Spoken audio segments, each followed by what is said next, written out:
Trump ordered to pay $355 million in New York's civil fraud case. Deputy Prime Minister inspected the progress of key traffic projects. Businesses create opportunities to stabilize jobs for workers. Hello, it's me Hoàng Yến again. So good to see you again in today's news.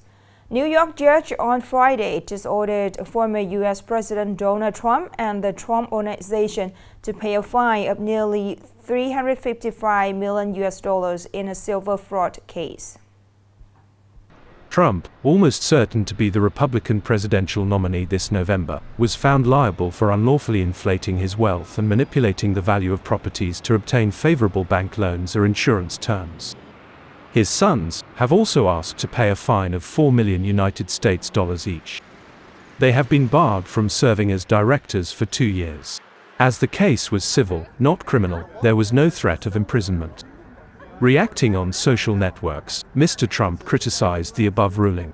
His defense lawyer confirmed that he will appeal.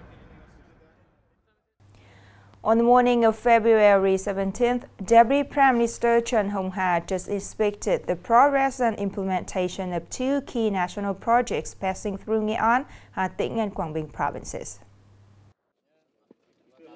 At the scene of column foundation construction at position 345 of the 500 kV Quang Track, Nguyen Lu Line project in Nam Than Commune, Nam Dan District, Deputy Prime Minister Tran Hong Ha requested that this project must be completed in June 2024 to increase power supply to the north, avoiding local power shortages. Nghệ An currently has 39 column foundation construction locations of the 500 kV project that are having problems with forest land conversion procedures. The province has pledged to resolve this issue as soon as possible. Inspecting Dien Chau Bai Vo section of North-South Expressway at the intersection with National Highway 46B, the Deputy Prime Minister acknowledged the efforts of the contractors who overcame many difficulties in construction to put the project into use on April 30th.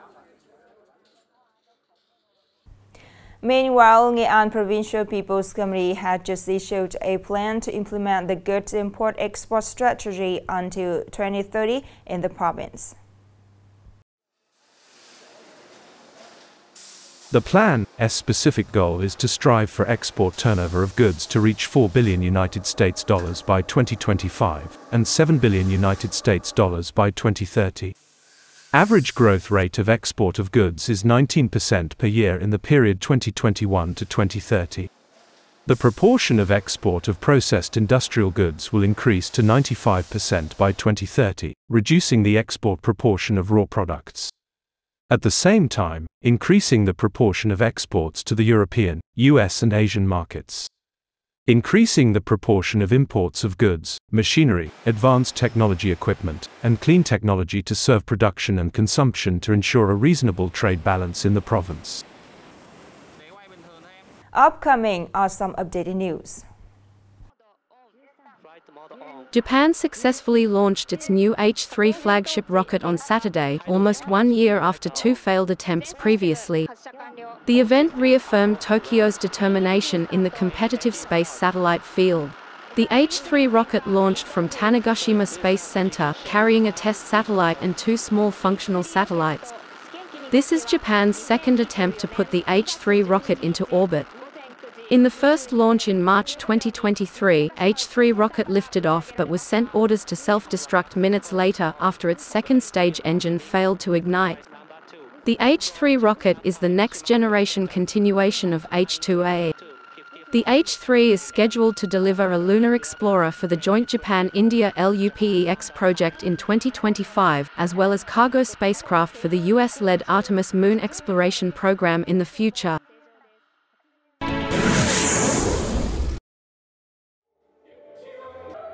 On February 17th, the Association of War Veterans of the Vai Xuyen Front in Nghệ An Province organized the 45th anniversary of the fight to protect the northern border, 35 years of ending the Vai Xuyen Hà Tuyên Front's border war. Vai Xuyen District, Hà Tuyên Province, now Hà Giang and Tuyên Quang, is a key area that was captured and destroyed by the enemy in many aspects compared to the entire northern borderline. This was a fierce battle against the invaders, which took place for 10 years, 1979 to 1989. Hundreds of fierce battles took place. Many officers and soldiers in all parts of the country and our compatriots sacrificed their lives on this land. Nghệ An province had thousands of wounded soldiers and 165 martyrs. On this occasion, the organizing committee visited and gave gifts to families of martyrs participating in the Vai Xuyen Ha Tuyen front, seriously wounded and sick soldiers, and civil servants in particularly difficult circumstances.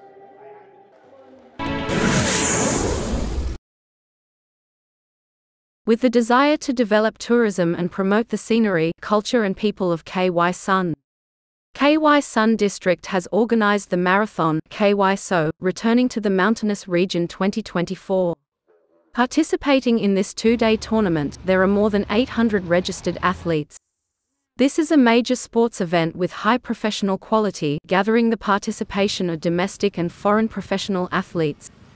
The tournament is not only a major sporting event, held for the first time on the border ring road in Po KY Sun District, but it is also a major political event taking place the early days of the Lunar New Year with the participation of many famous Vietnamese athletics.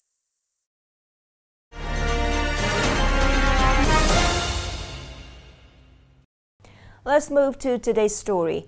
In 2024, many investors confirmed to start their businesses in Nghệ An province. Creating opportunities for workers to access jobs is one of the key tasks that industries and localities in the province are trying to implement in the first days of the new year. In order to help workers find suitable jobs, right after the Lunar New Year, Nghệ An Employment Service Center has arranged consulting support desks as well as providing the employees with recruitment needs of businesses inside and outside the province. Overall, there are nearly 15,000 job positions recruited by the businesses at this time. The center has directly advised on current job positions for laborers from south to north return to localities. From the beginning of the year, businesses are in need of 15,000 job positions, and job positions are also expanding and diversifying occupations, giving many choices for workers. In 2024, it is forecast that the world economic environment will continue to have potential risks. The possibility of global economic recovery is unclear. Therefore, the localities have also considered solutions to create jobs for workers. Regarding labor export, we continue to mobilize people to comply with the law. The district will continue to accompany with businesses to remove difficulties, encourage businesses to have production plans to ensure orders and create employment conditions for workers. At the moment, the province has a fairly abundant labor source with over 1.6 million people of working age. However, a large proportion of these workers go to work outside the province or abroad. While many businesses in the area are in great recruitment demand, therefore, along with promoting communication, vocational training and career guidance for young people are very necessary. In addition, to attract human resources, businesses also need to adjust salary policies as well as ensure the harmony of interests between the businesses and employees. The last story just ended our program today. Thank you so much for your attention. Goodbye and see you later.